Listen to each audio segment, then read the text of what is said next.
atender essa demanda é mortal. Agora, nós temos uma alternativa. Ao invés de internacionalizar, no sentido de nos ajustarmos a padrões que a gente nem questiona, podemos questionar e descobrir que tais ou quais padrões são altamente relevantes e não é pura rejeição.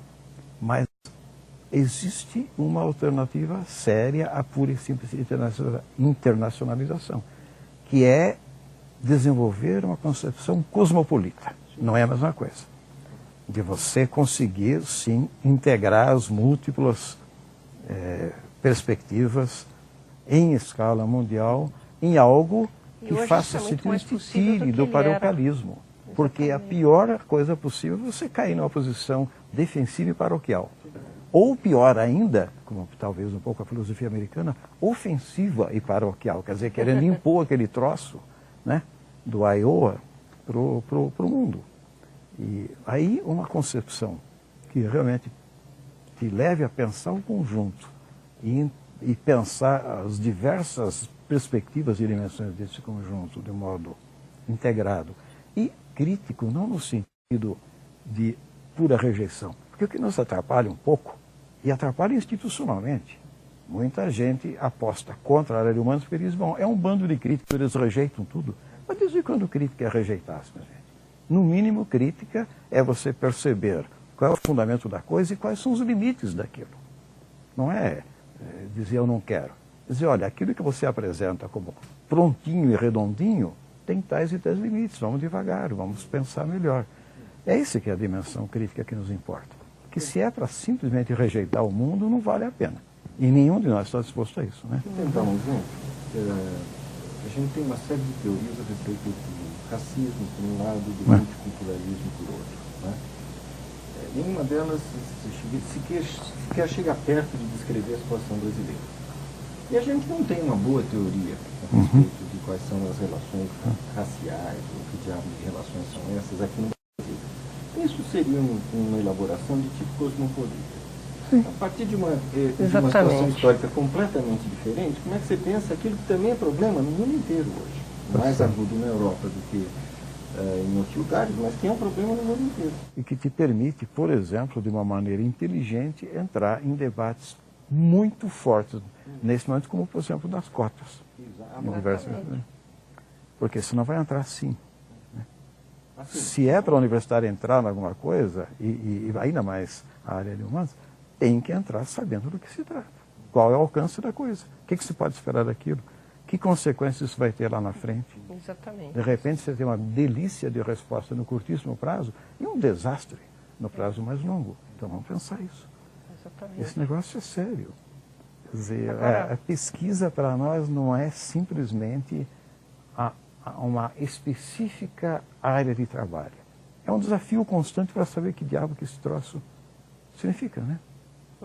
Aonde Agora, vale a pena entrar? Por outro lado, né, Gabriel, eu acho que é sempre bom ter como referência a diversidade desta faculdade, né? Quer dizer, você tem áreas de diferentes maneiras, quer dizer, evidentemente que quando você olha para uma área, por exemplo, da geografia ligada à pesquisa ambiental, etc., etc., ou a área da pesquisa da geografia urbana, etc., etc., são áreas que, obviamente, têm uma interlocução muito forte, ou precisariam ter, se não tem, precisariam ter uma interlocução muito forte com o que está acontecendo no resto do mundo, né? Com o que está acontecendo, quer dizer, essa discussão. E isso eu acho que é o grande desafio colocado por esse processo de globalização da informação criado pela internet. Porque você, hoje em dia,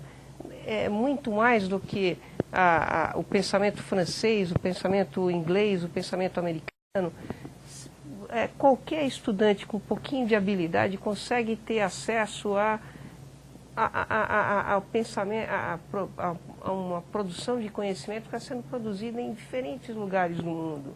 Né? Com conceitos muito interessantes. Há pouco tempo atrás eu li um artigo, só para terminar essa coisa, muito interessante de um australiano, que ele pega um conceito usado pela filosofia, pela história oriental para estudar a difusão do conhecimento da religião budista,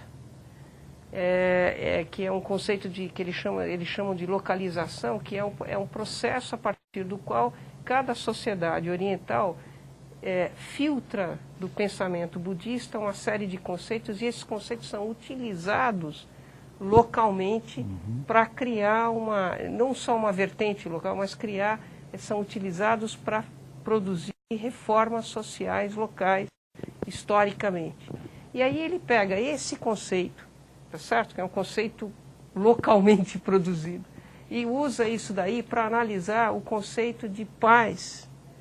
Como ela como é o conceito da paz, como é que ela é produzida em acordos regionais dentro da Ásia, tá certo? Quer dizer, como é que a ASEAN vai trabalhar no pós-Guerra Fria o conceito de paz, de cooperação, etc, etc. Quer dizer, essa oportunidade é uma oportunidade ímpar que se coloca para nós, tá certo? E que é uma abertura. Isso eu acho que é, de fato, uma perspectiva de internacionalização que é interessante para nós. Quer dizer, você criar um diálogo com diferentes conhecimentos, diferentes culturas, diferentes conhecimentos, que permita uma reflexão muito mais rica do que acontece no Brasil. Quer dizer, você fala das cotas. Eu outro dia estava discutindo isso. Eu falo assim, olha, um dos problemas das cotas, da cultura das cotas no Brasil, é que ela deu certo em países que tinham uma cultura segregacionista. Portanto, países que tinham clareza de onde estava a linha divisória. Exatamente. Isso não era uma questão sujeita a debate social dentro daqueles países. Quer dizer, quando a África do Sul estabelece as cotas, quando a Malásia cria cotas, aquela população não precisava discutir quem era malaio, quem era chinês, para saber quem tinha direito à cota ou não. A nossa sociedade, quando ela importa essa política, ela importa por uma sociedade que sabe muito bem quem é quem nos extremos, mas não tem muita clareza de onde é o ponto de corte no meio. Tá certo? Então, isso cria uma série de problemas que são impensáveis nas outras sociedades que têm cotas. Tá certo? Quer dizer, esse problema estapafúrdio de um irmão ser classificado como negro e o outro não ser, jamais poderia ter acontecido numa sociedade americana pré-direitos civis ou numa sociedade, na sociedade pós-apartheid da sul-africana. Tá certo? Então, essa reflexão, porque provavelmente nós não somos únicos com essa característica. Eu acho que existem outras sociedades que têm essa característica dessa fluidez de perfis étnicos e tudo mais. Então, mas a gente não tem ainda um discurso sobre isso. Exatamente. Não tem nenhuma clareza. Exatamente. É aquela história, a gente não sabe demarcar, estamos usando isso só como exemplo, né? Mas a gente não sabe demarcar raças. Mas, como já se disse, a polícia sabe, né? Essa não é. Né? Então, a gente tem uma má compreensão da questão. Exatamente. Por isso também a discussão sobre cotas foi um negócio tão travado. Né? Alguma coisa você tem que fazer. Só. Bom, cota, para provar que não seja, mas então o que é? Exatamente. Né? Quer dizer, alguma coisa, você tem razão, alguma coisa tem que ser feita. Agora, exatamente o que, como é que, eu acho que aí é que se abre a possibilidade de você pegar experiências de diferentes lugares do mundo. Porque exatamente isso deve ocorrer em muitos outros lugares, aí você tem uma capacidade de intervenção de tipo cosmopolita. Mas cosmopolita significa também que você não vai chegar a dizer o que tem que fazer. Mas você vai, por exemplo, mostrar mostrar com clareza o que significa não ter clareza dentro da sociedade. Exatamente. Essa sociedade tem essa característica. Então, o que significa isso? O que a gente pode tirar disso? Os exemplos são ótimos. E essa escola aqui até que está equipada para isso. Eu não aguento. Claro que eu estou encharcado da coisa institucional aqui da escola. Isso aqui é uma escola que está equipada para isso. Nos seus 11 departamentos, há 24 programas de pós-graduação. 9 deles são de excelência nacional, que não significa pouco, porque o nacional, excelência nacional, que significa dialogar direto com o que se faz lá fora. Quer dizer, campo a gente tem, condições a gente tem. Nós temos uma base muito robusta para desenvolver essa interação que está aqui no nosso tema, docência e pesquisa, formação e conhecimento, essa coisa. A base é robusta. A gente não faz isso sem interface com a sociedade. Exatamente. Parece pouco como produção. Mas nós não estamos sem interface. Nós não estamos sem interface. Sob todos os aspectos, a gente está presente nas grandes instituições da sociedade, incluindo Brasília. Então, é como vocês diziam, levar isso adiante. Essa espécie de lema que a Elizabeth levantou, olha, nós temos que ter condições para colocar na mesa com clareza o que significa a sociedade não ter clareza sobre um certo tema. É esse o jogo. É esse o jogo que a gente tem que fazer o tempo todo. Agora, as políticas estritas são de outras áreas da sociedade, né? Claro. Aí a gente já não tem mais, nem tem por que tentar dizer, não, tem que ser tal medida, pontual. Não é o nosso papel. Não é o nosso papel. Agora, citando de novo, por ordem nas ideias, esse é, sem dúvida, o nosso papel. E aí o pessoal da China e desses países que estão aí adoidado competindo para chegar não se sabe aonde, ou quando se sabe fica-se assustado, esse pessoal tem que se dar conta que eles vão perder o pé se eles acharem que a área da reflexão, a área de tentar botar ordem nas ideias e ver o que significa o que se está fazendo, botar isso de lado é socialmente desastroso. É um desastre. Desastroso. É um desastre social. Porque aí... E além do mais é burro. Além do mais é burro porque você nem sequer pode dizer a sociedade está investindo barbaridade para esse pessoal ficar caraminho olhando. Não está investindo barbaridade, não. Nós não somos o que mais consome investimento. E além de que não se trata de uma mera questão de contabilidade, né? Mas não dá para cair na armadilha de dizer, não, essa turma não tem o que nos dizer, é puro luxo, é realmente desastroso. É realmente. Aí, desastroso para a sociedade. E se sabe o que isso significa, né? Se o pessoal na universidade começa a ter aquela sensação, que felizmente não é o caso, mas tem aquela sensação de que a sociedade vê aquilo como uma espécie de área assim, de divertimento de uns maluquinhos, o que vai acontecer se isso se prolonga, digamos, por algumas décadas? A universidade vai sendo empurrada para fazer exatamente isso que está sendo acusada de fazer. Você não tem interlocução, você não tem diálogo, e aí daqui a pouco você está realmente tratando de coisas irrelevantes, de uma maneira bobinha, etc. e tal, sem a interlocução forte com a sociedade. No momento que você tem essa interlocução, e que os dois lados sabem o que você pode trocar, que figurinha você pode trocar com os seus colegas de outras áreas de conhecimento, com aqueles que formulam políticas, com os que aplicam políticas, com aqueles que estão envolvidos nas áreas expressivas da atuação, as artes. No momento que você tem isso, aí floresce de uma maneira espantosa a produção de conhecimento e a qualidade da formação em humanas. É uma plantinha meio tenra, viu? Porque ela é uma plantinha meio de estufa. Quer dizer, se você tratar mal, o bichinho definha.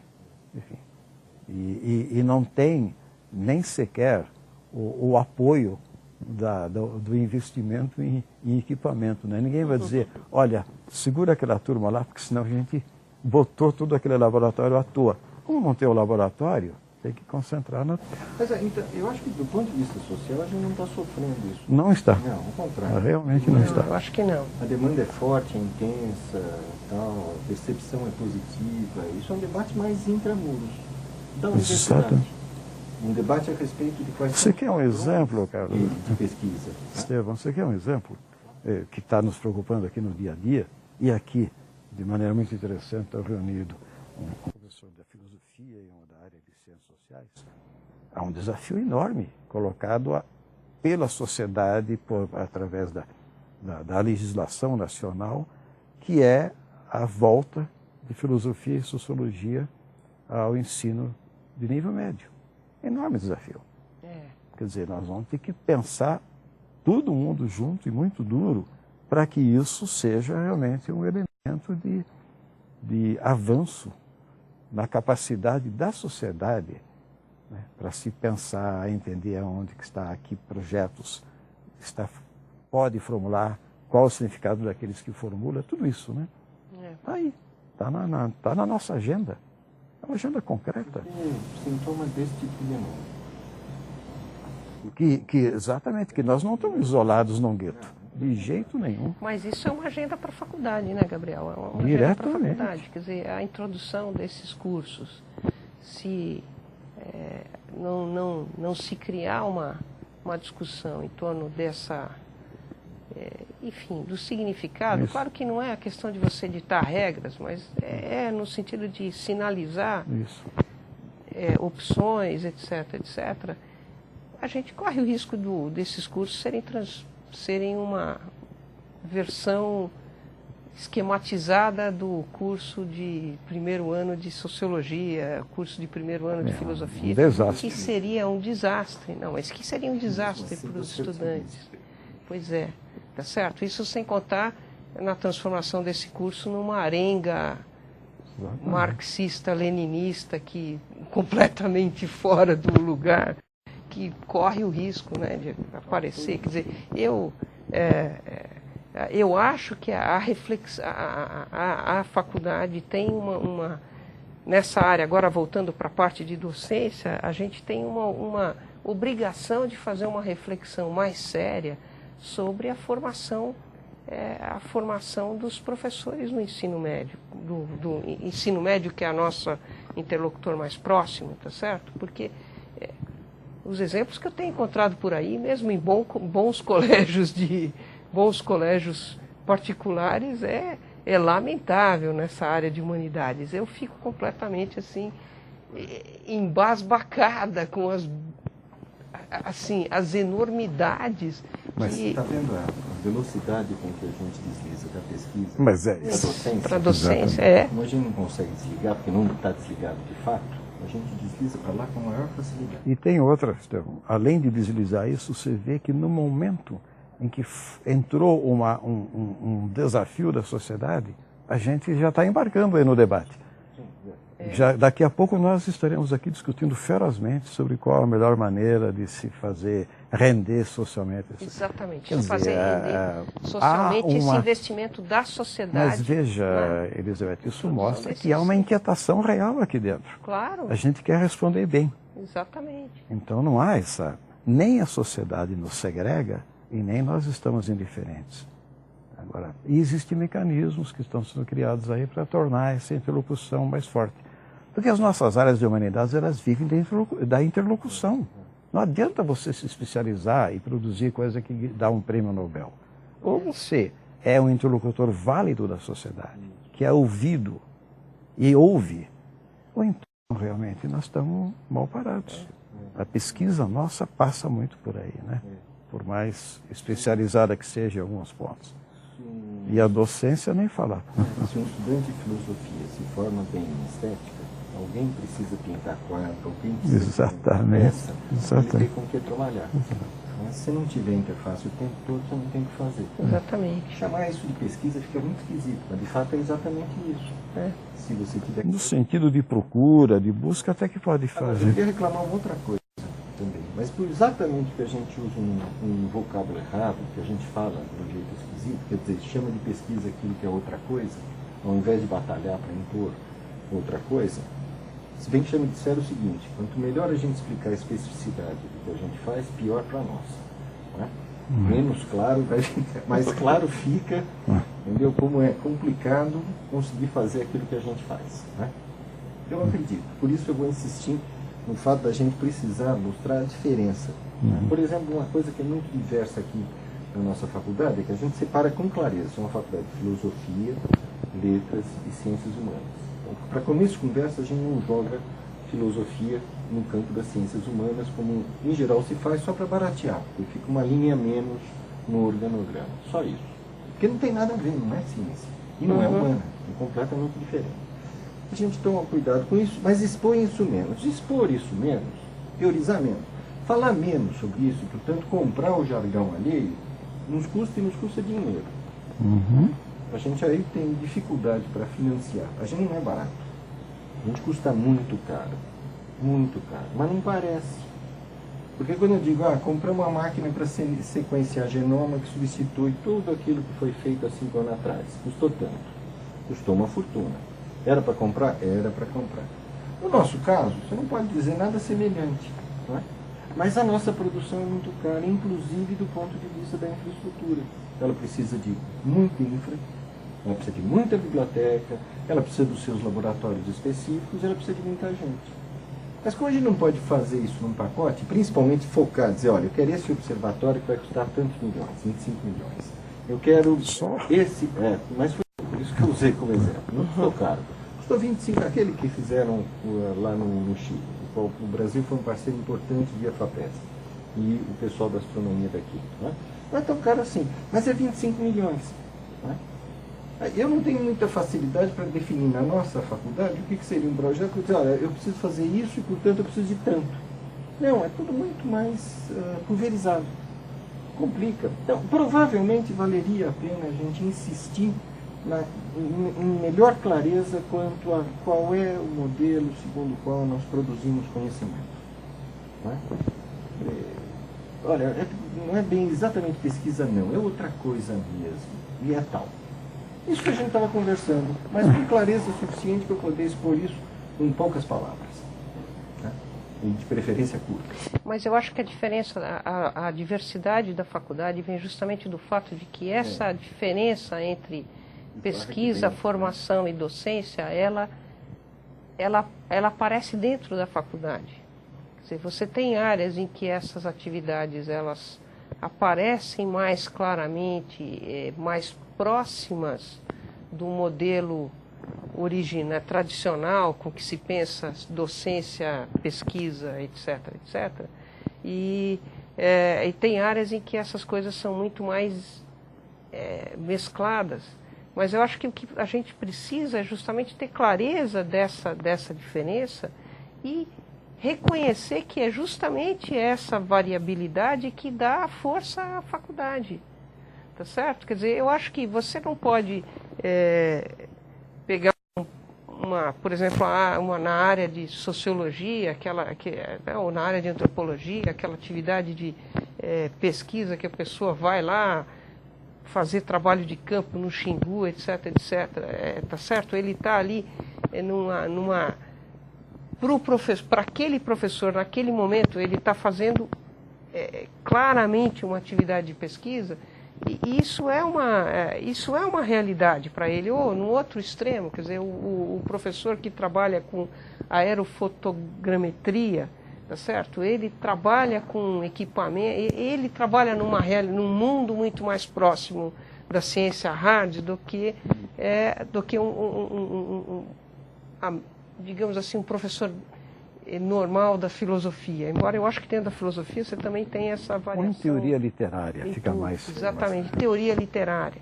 Tá certo? Mas eu acho que a nossa força está justamente no reconhecimento dessa diversidade. Mas eu acho que a gente não tem clareza Mas uma coisa foi levantada por vocês com muita nitidez, do começo ao fim. Que é sim uma característica local. Não que os outros sejam os bobões e simplesmente ignorem isso, mas é uma característica forte porque é decisiva na área de humanidades. É o caráter reflexivo da sua atividade. Quer dizer, a gente sempre fica um pouco na posição do gato correndo em volta do próprio rabo, né? Que a gente não se contenta em buscar fazer, a gente quer saber qual é o significado. Que diabo eu estou colocando no mundo? Esqueminha, objetivos, métodos, tem sempre uma linha resultados. Resultados. Sempre é um complicado. Né? Ou pelo menos não é suficiente. Teria que ter mais uma linha. É que a gente não fica inibido de usar essa expressão, reflexão, porque ela sugere na linguagem cotidiana um negócio do meio passivo, meio inativo, o camarada olhando para o vazio, etc. e tal. Não é o caso, mas é o que passa. Porque senão você poderia usar esse termo. Eu confesso que também não me sinto confortável em ser jogado por razões que são, muitas vezes, pura e simplesmente da organização, não só da universidade, não das agências de financiamento. Exatamente. Que é você brincar de ser cientista sem mais.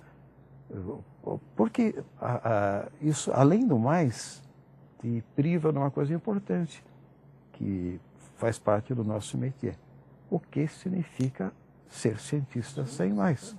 Coisa que os nossos colegas de outras áreas, não porque sejam bobinhos, mas eles simplesmente não precisam do cotidiano ficar pensando nisso. Faz o seu projeto, apresenta o seu projeto, realiza o seu projeto. Nós temos que ter e ter resultado.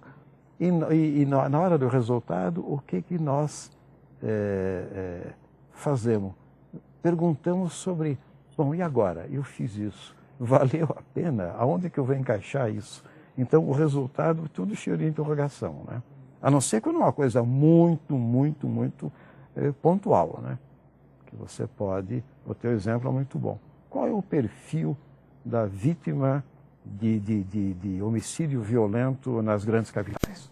Aí não tem conversa. Ou tem que ter uma resposta precisa. Tem resultado e tem impacto. Agora, na hora que você propõe essa questão, sempre vai aparecer o colega e dizer, mas, peraí, por que essa? Por que essa questão? Por que esse troço? É o outro lado, né? Quer dizer, quando um estudante na área nas áreas mais raras, ele precisa justificar a sua questão de pesquisa, ele tem uma construção muito mais simples. É claro, foi feito isso, mas aquilo. Aqui tem um ponto cego. Eu vou encaixar a minha pecinha aqui. Falta produzir esse resultado, falta escrever esse teorema. Como se a gente escrevesse um teorema facilmente. Mas vamos ver, imaginar. Tem um